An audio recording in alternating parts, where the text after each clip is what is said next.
This is a homily for the 22nd Sunday in Ordinary Time. The first reading is from the book of Ecclesiasticus, chapter 3, verses 17 to 20 and verses 28 and 29. The Gospel for this Sunday comes from the Gospel of St. Luke, chapter 14, verses 1 and 7 to 14.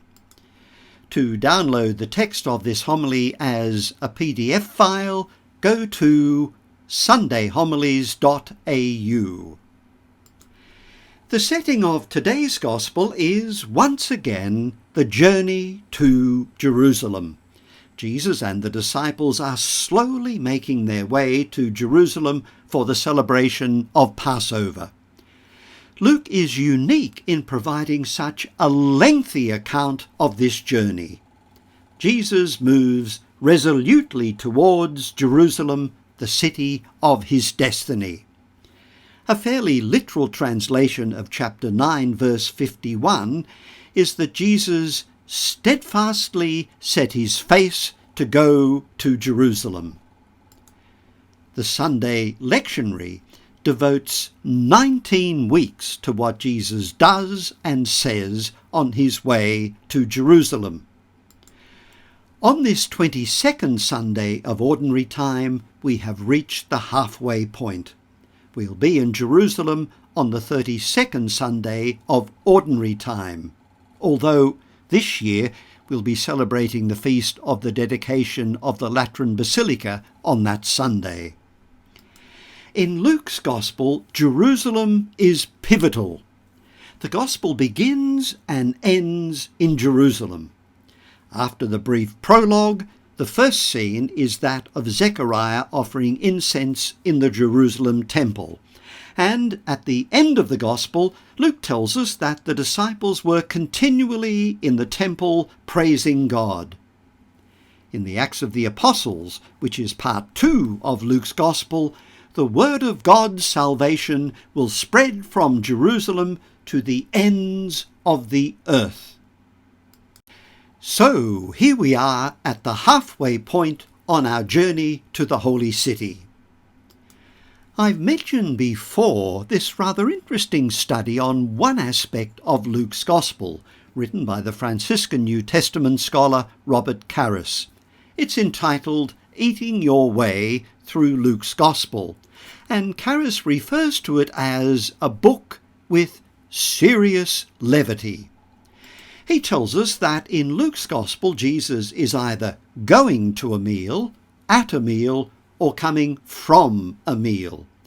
References to food abound on almost every single page of Luke's Gospel. As one wag said, you can eat your way through Luke's Gospel.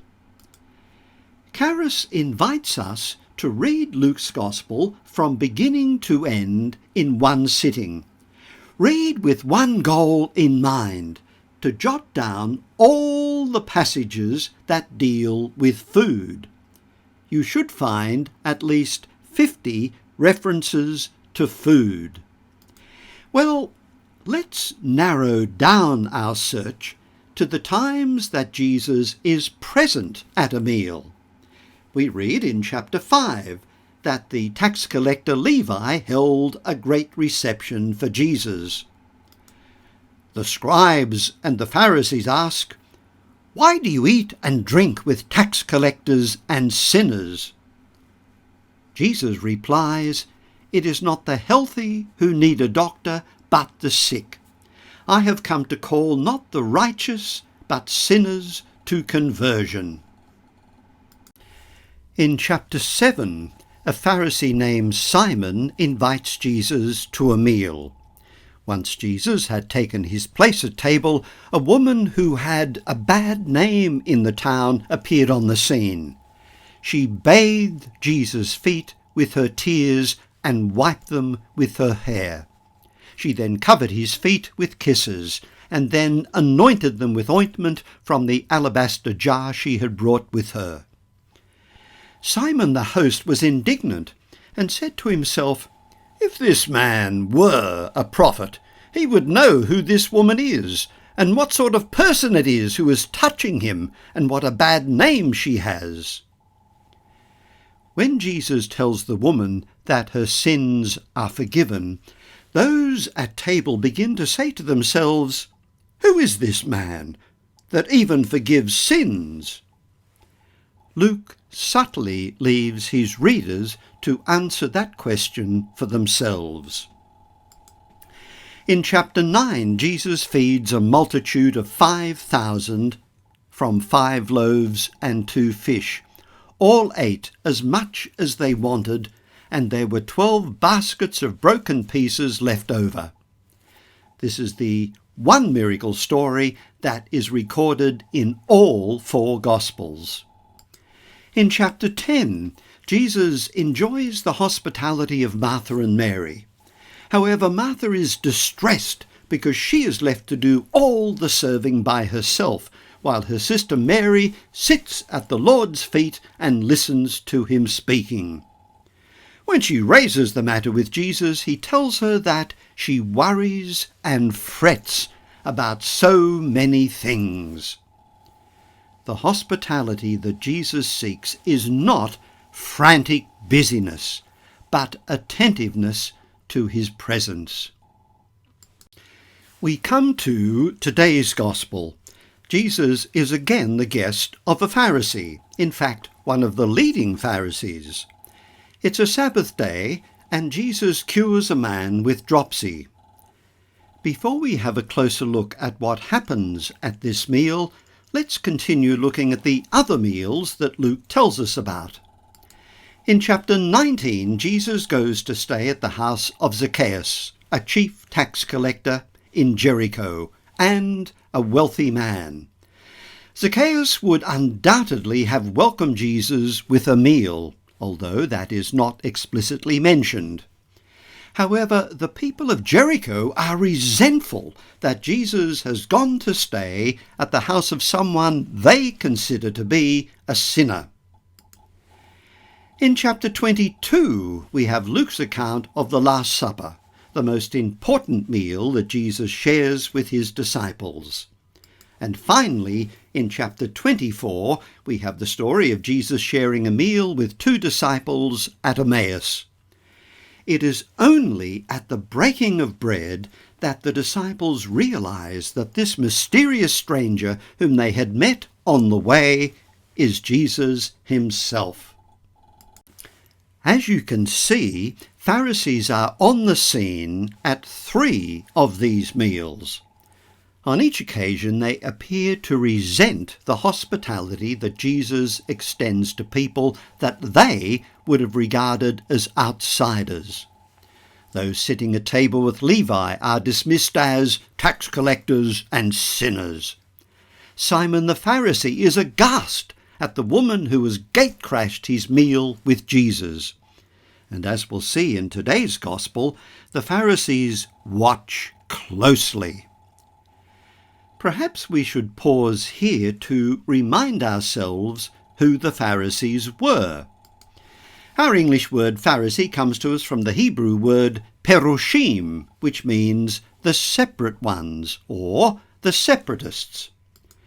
Jewish scholar Rabbi Shea Cohen says that it's unclear what precisely the Pharisees had separated themselves from. Was it from Gentiles? Was it from sources of ritual impurity? Or was it from irreligious Jews? Quite possibly it was from all 3 of these. Rabbi Cohen tells us that it is likely that the term was first used by the group's opponents in order to denigrate it. "Separatists!" they cried, and that it never became part of the group's self-definition.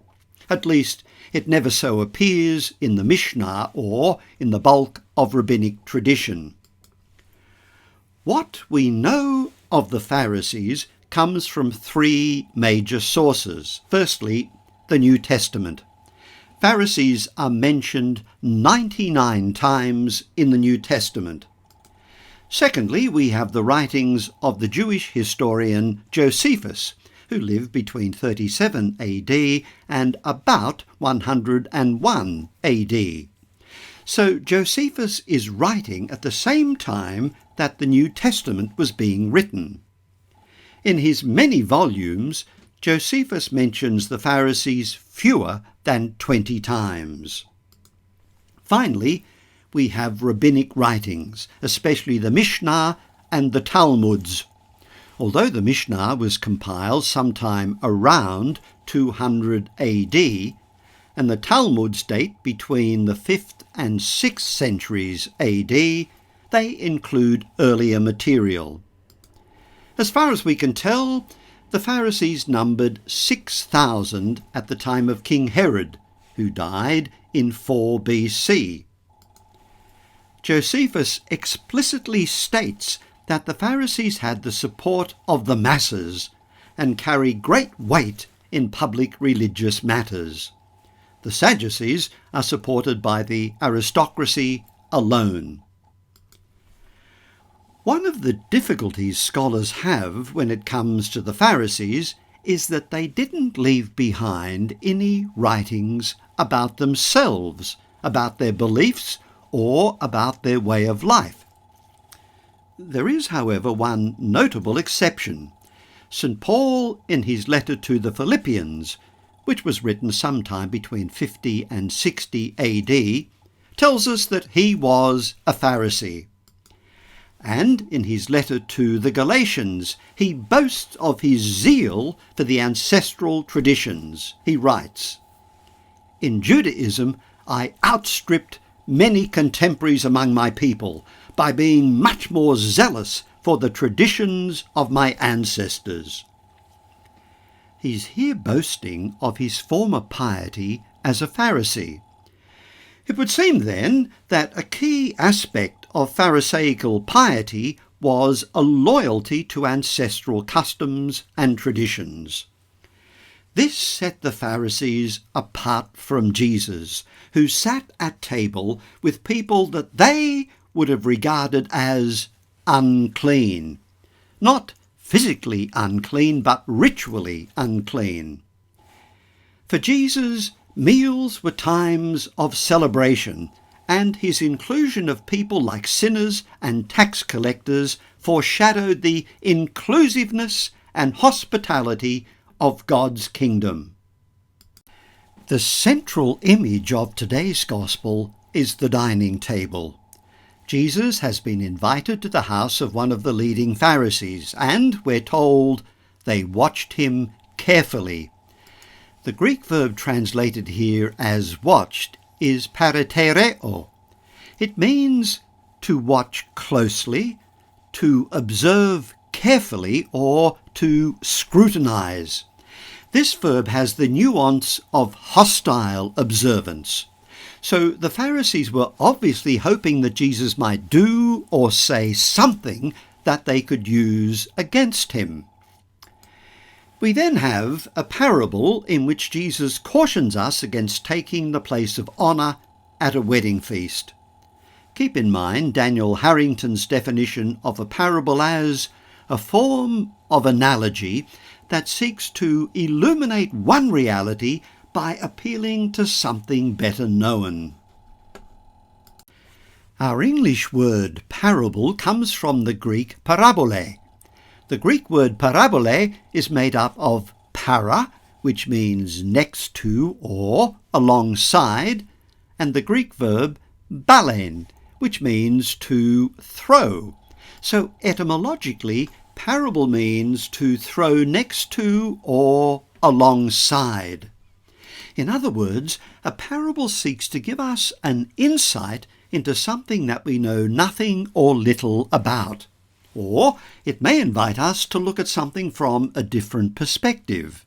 It does this by throwing up alongside the unknown something that we are familiar with. Today's parable is about humility. So to give us an insight into humility, let's throw up alongside it a scenario that we can relate to. In today's parable, the familiar scenario is that of a wedding banquet. We then go from the known to the unknown or unfamiliar. Jesus tells this parable in response to what he's just observed. His fellow guests were seeking out the places of honour. So, Jesus says, when someone invites you to a wedding feast, do not take your seat in the place of honour. A more distinguished or important person than you may have been invited. And the person who invited you both may come and say, "Give up your place to this man." And then, to your embarrassment, you would have to go and take the lowest place. No, when you are a guest, make your way to the lowest place and sit there, so that when your host comes, he may say, "My friend, move up higher." In that way, everyone with you at table will see you honoured. To have to move down and take the lowest place before the eyes of all would be a horrible experience, the loss of face immense and long-lasting. Israel's wisdom literature offers similar advice. In chapter 25 of the book of Proverbs we read, "In the presence of the king, do not push yourself forward. Do not take your stand among the great. Better to be invited, 'Come up here,' than to be humiliated in the presence of the prince." The selection of today's first reading from the book of Ecclesiasticus also suggests a lesson in humility. The greater you are, the more humbly you should behave, and you will find favour with the Lord. For great though the power of the Lord is, he is glorified by the humble. And what do we mean by humility? Well, C.S. Lewis made this observation. Humility is not thinking less of yourself, it is thinking of yourself less. But is today's parable simply a common-sense lesson in humility? Is Jesus offering some shrewd manoeuvres on how to avoid humiliation and embarrassment at a wedding banquet? Luke tells us that this story about a wedding banquet is a parable. That should alert us to the fact that something more significant than everyday advice is at stake. If Jesus were encouraging people to seek positions of honour by feigning humility, he would be advocating behaviour that is alien to life in God's kingdom. It seems far more likely that through humour, Jesus is challenging the underlying cultural assumptions that lead people to jockey for positions of honour. Life in God's kingdom is not about seeking positions of honour. Remember that in John's account of the last meal that Jesus shared with his disciples, he washed their feet. In that culture and at that time, a very menial task undertaken by a servant or a slave. As Pope Benedict reminds us, Jesus represents the whole of his saving ministry in one symbolic act. He divests himself of his divine splendour. He, as it were, kneels down before us. He washes and dries our soiled feet in order to make us fit to sit at table for God's wedding feast. So today we have a parable of the kingdom, not people jockeying for positions of honour, but humbly serving one another. In the kingdom of God, the last will be first and the first last. Therefore, those who are Jesus' followers should begin already to assume roles of lowliness. Earlier in the Gospel, in chapter 9, following the second prophecy of the Passion, the disciples began arguing about which of them was the greatest. Jesus knew their thoughts and, with a little child by his side, said, "Whoever welcomes this little child in my name welcomes me, and whoever welcomes me welcomes the one who sent me. The least among you all is the greatest. I've mentioned before that the infancy narratives in the Gospels of Matthew and Luke function as overtures to the Gospel story. They sound notes that will resonate throughout the Gospel. In Luke's infancy narrative, Mary's great hymn of praise that we know as the Magnificat sounds a note that resonates in today's Gospel, and that is the theme of reversal. Mary prays, "He has scattered the proud in the thoughts of their heart. He has brought down the powerful from their thrones and lifted up the lowly. He has filled the hungry with good things and sent the rich away empty." Luke's version of the Beatitudes and woes is even more emphatic. "Blessed are you who are hungry now. Woe to you who have your fill now. Blessed are you who weep now. Woe to you who laugh now. Blessed are you when people hate you, drive you out, abuse you. Woe to you when the world speaks well of you." What is happening here? Jesus is making it very clear that the new life of God's kingdom is a complete reversal of the world's values. The standards of the world are turned upside down. God deflates the pretensions of the rich and fills the hungry with good things. New Testament scholar Tom Wright describes this great reversal in these words. It's an upside-down code, or perhaps Jesus might have said a right-way-up code, instead of the upside-down ones people had been following. God is doing something quite new. As Jesus had emphasized in the synagogue at Nazareth in chapter 4, he is fulfilling his promises at last, and this will mean good news for all the people who hadn't had any for a long time. The poor, the hungry, those who weep, those who are hated. Blessings on them. To help us understand what is happening in today's Gospel, I'd like to refer to a book about the Anthropology of Eating, written by Peter Farb and George Amelagos. Their book is entitled Consuming Passions. They argue that what we eat, where we eat, how we eat, when we eat, and with whom we eat tells us a great deal about the social hierarchy within a given society. In other words, the table mirrors society. Consider this example. Imagine this man turning up at your front door at lunchtime, someone that you don't know, someone that you've never seen before. He tells you that he is broke, hungry and homeless. He pleads, "Could you please give me something to eat?" The security door is firmly locked, so there's no way this stranger could get inside the house. And you find him intimidating. If you're afraid, one response might be, "Please leave immediately, or I'll call the police." But perhaps you feel sorry for him, so you might say, "Wait here at the door and I'll go and make you a sandwich." Or perhaps you'd consider unlocking the security door and inviting him into your house. "Come and have a snack with me around the kitchen table."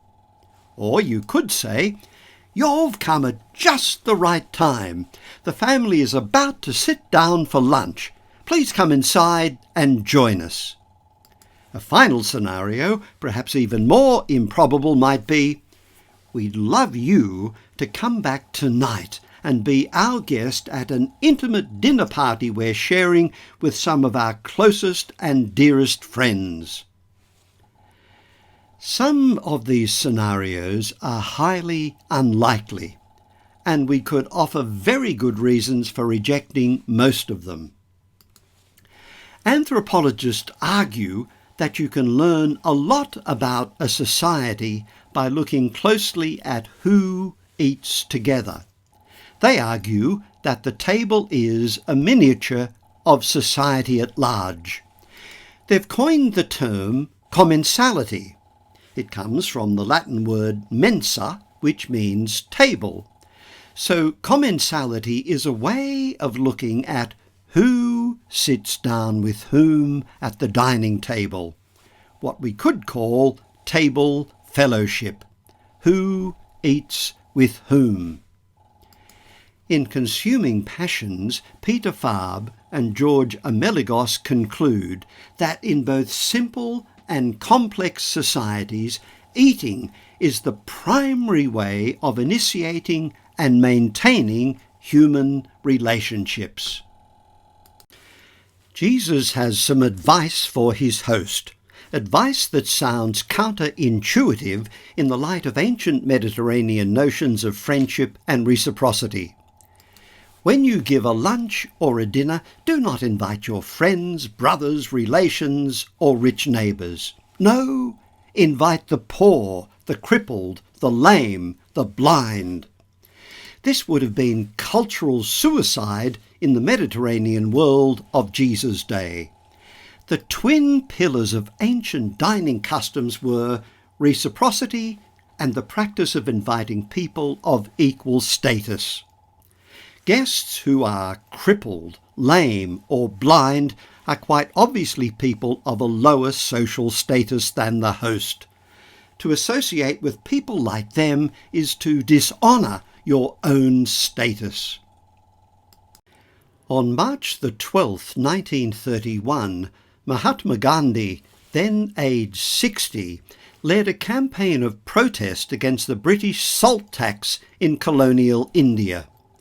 They were defying a government ban that prevented people taking salt from the sea.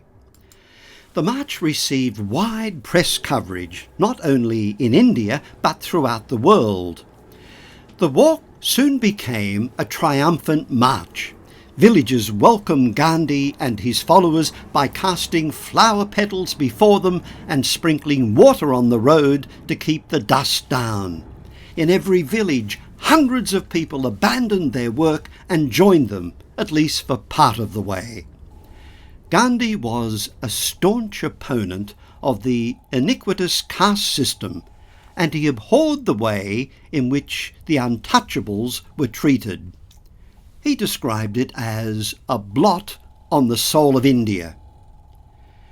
Towards evening, Gandhi and his followers arrived at a large and prosperous village.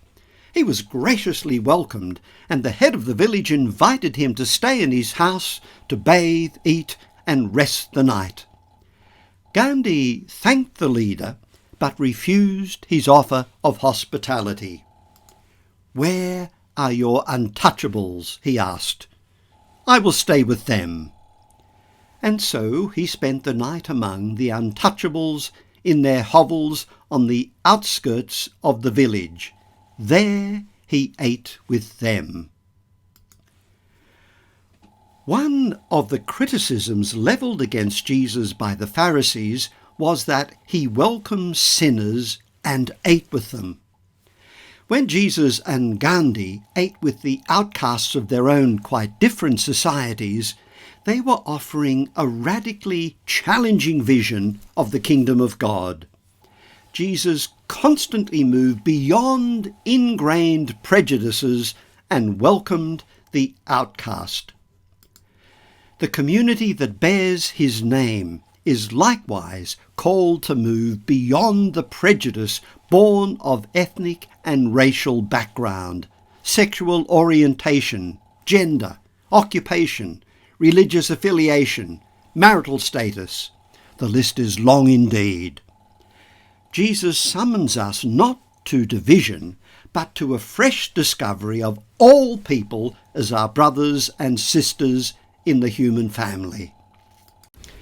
The Australian Jesuit and New Testament scholar Brendan Byrne has called his commentary on Luke's Gospel the hospitality of God.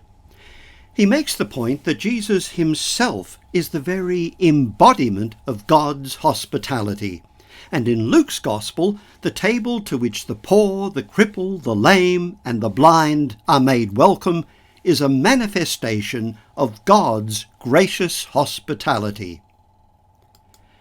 The painting that I've used here is by Hyatt Moore, and it shows people of various abilities and disabilities celebrating and feasting together. This is a visual parable of God's kingdom. If today's Gospel has left us all feeling a little uneasy or uncomfortable, it has done its work. Parables, like scorpions, invariably have a sting in the tail.